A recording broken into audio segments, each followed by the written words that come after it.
Hey guys, I'm Nitin Kumar Singh. I hope you all are doing great. आज है 29 अप्रैल। आज जो भी इंपॉर्टेंट आर्टिकल्स रहे होंगे या फिर पीआईबी न्यूज़ है, उन सब से रिलेटेड जो भी एमसीक्यूज एग्जाम में पूछे जा सकते हैं उसको यहाँ पे हम लोग डिस्कस करेंगे। आइए स्टार्ट करते हैं।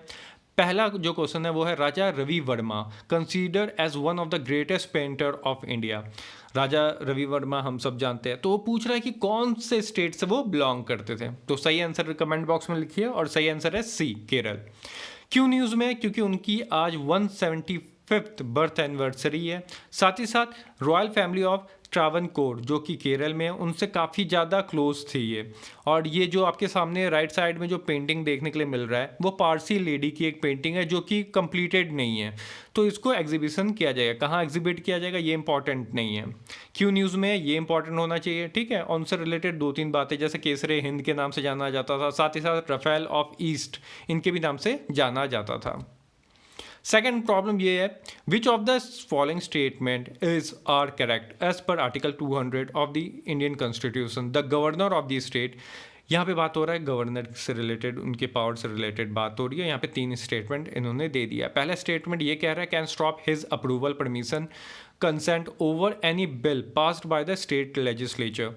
बात हो रही है कि स्टेट लेजिस्लेचर है, उन्होंने कोई बिल पास कर दिया तो गवर्नर के पास जाएगा असेंट के लिए, तभी तो वो एक्ट बनेगा। तो गवर्नर ने क्या किया, दिया ही नहीं अप्रूवल, या फिर अप्रूवल कर भी सकता है। ये सब गवर्नर के ऊपर डिपेंड करता है। दूसरा स्टेटमेंट ये कहता है, can reserve a bill passed by the state legislature for the presidential consideration.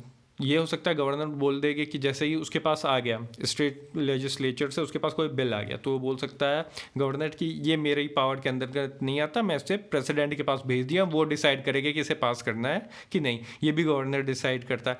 तीसरा और most important, can return any bill, वो कोई भी बिल को वापस कर सकते हैं if it's not a money bill, अगर वो मनी बिल नहीं है तो। बाकी वो किसी भी बिल को वापस लेजिस्लेचर को भेज सकते हैं और बोल सकते हैं इस पर रिकन्सिडर करें कि ये सही है कि गलत, एक बार डिस्कस कर लीजिए।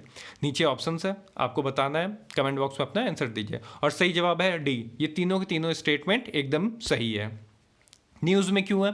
हाल ही में सुप्रीम कोर्ट ने गवर्नर जो है उनको समझाया कि देखिए कि गवर्नर के पास कोई बिल जाता है तो वो क्या करते हैं कि उसको अपने पास रख लेते हैं, क्योंकि कहीं पर भी आप देखें तो वहाँ पे कहीं पर भी ये नहीं लिखा हुआ है कि वो बिल कब तक उनको, मतलब एक महीने के अंदर साइन करके भेज देना है कि ये वापस रिटर्न कर देना है, अप्रूवल देना है कि नहीं, ये एक महीने के अंदर हो जाए, ऐसा कहीं नहीं लिखा है। तो सुप्रीम कोर्ट कहता है कि देखिए आर्टिकल 200 में एक लाइन साफ साफ लिखी हुई है, एज सून एज पॉसिबल, जितने जल्दी हो सके उसके ऊपर आपको रिएक्ट करना है। अब ये नहीं है कि आप एक साल तक उसको अपने पास ही रखे हुए हो, कि ये सोच रहे हो कि मेरा टेन्योर खत्म होने वाला है, एक साल बाद कोई और आएगा वो देखेगा, ऐसा नहीं होता। आप इनडेफिनेट टाइम के लिए, मतलब कि काफ़ी लंबे समय तक के लिए अपने पास वो फाइल नहीं रख सकते हो, किसी बिल को नहीं रख सकते हो। आपको जल्दी से जल्दी उस पर फैसला लेना चाहिए। तीन प्रॉब्लम्स आर्टिकल में डिस्कस की जाती है आर्टिकल 200 के अंदर, कि एक तो इसमें टाइम फ्रेम नहीं है कि उस बिल पे कितने टाइम के अंदर रिएक्ट करना है, अप्रूवल देना है, वापस उसको कंसिडरेशन के लिए वापस लेजिस्लेचर को वापस भेजना है, तो इन सब के बारे में बात नहीं करता है। साथ ही साथ सेकंड बात कहता है, the scope of reserving a bill for the president's consideration. एक तो कोई भी बिल उनको थोड़ा सा भी नहीं उस पर रिएक्ट करना होता है, उसको पास करने का, अप्रूवल देने का मन नहीं होता, तो वो क्या बोलते हैं कि उनको इस बिल को हम प्रेसिडेंट के पास भेज देते हैं। ये भी प्रॉब्लम है।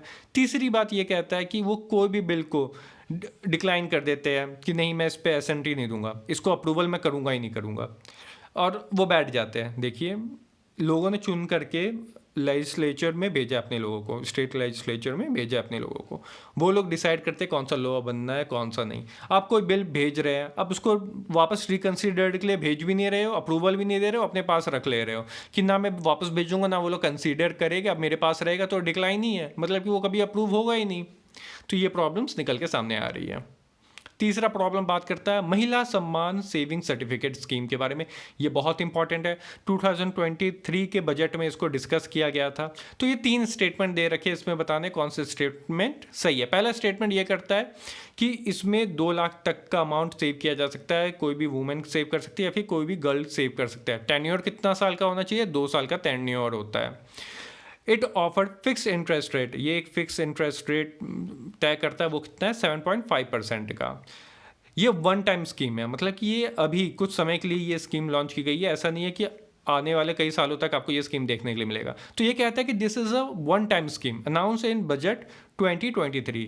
ये एक टाइम का स्कीम है जो कि बजट 2023 में आपको सुनने के लिए मिलेगा था। ये एकदम सही है स्टेटमेंट है। आगे वाला लाइन पढ़िए, will remain available for 3 years period up to March 2026। तो आपको ये बताएं इन तीनों में से कौन सा स्टेटमेंट सही है, कमेंट बॉक्स में जरूर कमेंट करें। और इसका जो सही आंसर है वो है 1 और 2, सी ऑप्शन सही है। आखिरी वाले स्टेटमेंट में गलत ये हो गया है कि भाई साहब 2 ईयर पीरियड है, मतलब 2 साल के लिए ही है ये, और मार्च 2025 में ये स्कीम खत्म हो रही है। तो ये न्यूज़ में क्यों है कि हाल ही में हमारे पीएम ने भी ट्वीट किया और इस स्कीम को और बूस्ट करने की बात हो रही है कि ज़्यादा से ज़्यादा जो महिलाएं हैं वो इसमें कनेक्ट हो सके। ये एक स्मॉल सेविंग स्कीम है, जैसे मैंने बताया था बजट 2023 में से लॉन्च किया गया था। मिनिमम इन्वेस्टमेंट कितना कर सकते हो, 1,000 रुपये, मैक्सिमम 2 लाख तक का आप इन्वेस्टमेंट कर सकते हो। अब कहाँ पर जाके ये सर्टिफिकेट आपको मिलेगा, आप किसी भी पोस्ट ऑफिस में जा सकते हो या फिर कोई भी रजिस्टर्ड बैंक जो होगा गवर्नमेंट के अंतर्गत, उस बैंक में जाके ये सर्टिफिकेट आप ले सकते हैं। साथ ही साथ ये पार्शियल विड्रॉल ऑप्शंस भी प्रोवाइड करता है, मतलब कि आपने पैसा जमा कर दिया और टाइम टू टाइम आप थोड़े बहुत अमाउंट निकाल भी सकते हो। इसमें एक और इंपॉर्टेंट बात हो जाती है कि 1 साल बाद आप 40% तक अपना अमाउंट विड्रॉ कर सकते हो, निकाल सकते हो बैंक से। ये ट्वीट किया गया है, ये ट्वीट या पिक्चर मैं इसलिए डाल देता हूँ कि आपको याद रहे। India first cable style rail bridge is located at, India का पहला केबल स्टाइल रेल ब्रिज आपको कहाँ देखने के लिए मिलेगा? सही आंसर जल्दी दीजिए कमेंट बॉक्स में। और सही आंसर है इसका Jammu and Kashmir. Right side में पिक्चर देखिए कितना खूबसूरत है। तो इंडिया का ये पहला केबल स्टाइल रेल ब्रिज है जिसका नाम है अंजी खंड ब्रिज। ये ब्रिज आपको जम्मू एंड कश्मीर में देखने के लिए मिलेगा। और ये ब्रिज किसके ऊपर है? चिनाब रिवर के ऊपर है। ये इतना ऊंचा है, आप कंपेयर किया जा सकता है आईफेल टावर से भी ऊंचा ये ब्रिज है। अंजी ब्रिज जो है ये उधमपुर, श्रीनगर, बारामूला को कनेक्ट करेगा। ये कब तक कनेक्ट हो जाएगा? फरवरी 2024 तक। ये और यहाँ पे कंप्लीट होने की खुशी में ट्वीट किया गया है राइट साइड में। फिफ्थ क्वेश्चन बात करता है आशा से related. With reference to National Rural Health Mission, which of the following are the jobs of ASA, a trained community health worker? ASA एक हेल्थ वर्कर्स है। इन नेशनल रूरल हेल्थ मिशन के अंतर्गत नीचे जो स्टेटमेंट दिए गए हैं इनमें से वो लोग कौन कौन से काम कर सकते हैं? ठीक है, ध्यान से पढ़िएगा। पहला स्टेटमेंट ये कहता है कि जो पेरेंटल केयर कैसे करना है, मतलब बच्चे बॉर्न हुए हैं उनके हेल्थ से रिलेटेड उनकी केयरिंग कैसी होनी चाहिए, उनकी परवरिश कैसी होनी चाहिए, उस पर ये लोग मदद करती है आशा वर्कर्स। दूसरा स्टेटमेंट कहता है कि जो प्रेगनेंसी टेस्ट किट्स होते हैं कि प्रेगनेंसी है कि नहीं डिटेक्ट करने के लिए, वो प्रोवाइड करती है। तीसरा स्टेटमेंट ये कहता है कि न्यूट्रिशन से रिलेटेड इन्फॉर्मेशन ये लोग पहुंचाते हैं। फोर्थ स्टेटमेंट ये कहता है कि ये जो बेबी डिलीवर होने वाली होती है उसमें हेल्प करते हैं, मतलब कि वो लोग डिलीवर भी करा सकते हैं बेबीज़ को। तो इन चारों में से आपको सही ऑप्शंस बताने हैं। कमेंट बॉक्स में जरूर कमेंट करें। और सही आंसर है ए, 1 2 3। भाई आशा वर्कर हेल्थ वर्कर है बट इतनी ट्रेंड नहीं है कि वो डिलीवर करा सके किसी बेबी को। न्यूज़ में क्यों है? बहुत इंपॉर्टेंट और काफ़ी अच्छा लगा, इसलिए मैं यहाँ पे ये आर्टिकल को जल्दी से जल्दी डिस्कस करूँगा। जो आशा वर्कर्स है मध्य प्रदेश में, वहाँ पे ये उनको एक नए रोल में वहाँ पे काम दिया जाएगा, मतलब थेरेपी भी कर सके। मतलब जो मेंटल हेल्थ है ये काफ़ी बड़ी प्रॉब्लम निकल के आ रही है आज के डेट में। आप अगर शहरों में हैं तो आपको साइकोलॉजिस्ट या फिर साइकेट्रिस्ट इन लोगों से मिलके आप अपने मेंटल हेल्थ से रिलेटेड प्रॉब्लम्स को बात कर सकते हो। बट जो रूरल, जो ग्रामीण एरिया है वहाँ पे जो लोग हैं उन लोगों के पास ये फैसिलिटी अवेलेबल नहीं है। तो मध्य प्रदेश सरकार ने एक MOU साइन किया हुआ है, किसके साथ? नॉन प्रॉफिट एक संगठन है उसके साथ, प्रोजेक्ट एम्पावर। ठीक है, नाम याद रखिएगा। यहाँ पे क्या होगा कि जो आशा वर्कर्स है उनको जो मेंटल हेल्थ से रिलेटेड ट्रेनिंग दी जाएगी और वो लोग गांव में जाके जो लोग डिप्रेशन में है या फिर उन लोगों से बातें करेंगे। उनको जो पेन है, मेंटल हेल्थ बहुत चीज़ों से होता है, जैसे कोई ट्रॉमा में है, पोस्ट ट्रॉमेटिक स्ट्रेस डिसऑर्डर होता है, मतलब कि पास्ट में कोई घटना घटी होती है उसके कारण आज भी उनके लाइफ में इम्पैक्ट पड़ रहा है, तो उन सबको वो कम कर सके उसके लिए ट्रेन किया जाएगा इसके अंतर्गत। काफ़ी अच्छा एक और लाइन लगा, पहला लाइन में लिखा हुआ है ASHAs are the foot soldier of Indian rural public health system. बहुत खूबसूरत लाइन है, ये आप कहीं पर भी यूज़ कर सकते हो। अब बड़ी प्रॉब्लम क्या है मेंटल हेल्थ का इंडिया में? पहला तो ये एक सर्वे आया, नेशनल मेंटल हेल्थ सर्वे 2015-16, आज से कई साल पहले, कोविड के पहले की है। कोविड में तो कितना मेंटल हेल्थ केसेस आपने न्यूज़ में भी देखा होगा, कितने लोग सुसाइड कर रहे हैं, उसके बाद और ज़्यादा बढ़ा है। तो काफ़ी पुराना रिपोर्ट आई है।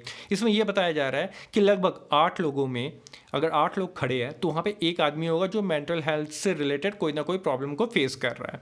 अगर परसेंटेज के हिसाब से देखा जाए तो आज की डेट में 83% इंडिया की जो कि कोई ना कोई प्रॉपर ट्रीटमेंट नहीं ले पा रही है मेंटल हेल्थ से रिलेटेड, जिनको प्रॉब्लम्स होती है। मतलब कि यहाँ पे ध्यान से समझिएगा, 8 में से एक आदमी है जो कि मेंटल हेल्थ से रिलेटेड प्रॉब्लम्स को फेस कर रहा है। 83% इनमें से आज भी प्रॉपर ट्रीटमेंट रिसीव नहीं कर पा रहे हैं। तो ये लाइन बहुत इंपॉर्टेंट है, आप कहीं पर भी इसका यूज़ कर सकते हो, इसलिए मैं बार बार इसको रिवाइज करा रहा हूँ आपको। जर्मनी का एग्जांपल ले लीजिए। जर्मनी में लगभग 1 लाख लोगों के ऊपर 13 साइकेट्रिस्ट है, ठीक है। दूसरा स्टेटमेंट देखिए, इंडिया में वही कंडीशन क्या हो जाता है कि 1 लाख के ऊपर एक भी साइकेट्रिस्ट आपको इंडिया में नहीं देखने के लिए मिलेगा। शहरों में बात अलग है। देखिए, शहरों में आपको मे भी मिल भी जाए, गांव में कहाँ आपको एक साइकेट्रिस्ट मिलेगा, नहीं मिलता है। चैलेंजेस क्या है आशा वर्कर्स के सामने? मध्य प्रदेश में लगभग 65,000 आशा वर्कर्स काम पे जाना बंद कर दिए पिछले कुछ महीनों में। रीज़न सिंपल सा, उनकी सैलरी कितनी है पर मंथ? 2,000 रुपये। अब 2,000 रुपये में भाई क्या होता है? इससे तो ज़्यादा कोई जो लेबर का काम कर रहे हैं, वेजेस पे काम कर रहे हैं, उनको ज़्यादा मिल जाता है। तो ये लोग सोचते हैं कि इससे तो अच्छा हम लोग मजदूरी कर लें, है ना। तो कहीं ना कहीं सरकार को भी ध्यान में देना चाहिए कि इनकी सैलरी पे इंक्रीमेंट किया जा सके। इनके भी बहुत ज़्यादा वर्कलोड होता है इनको, ठीक है। इन सब पे भी गवर्नमेंट ध्यान दे के चले।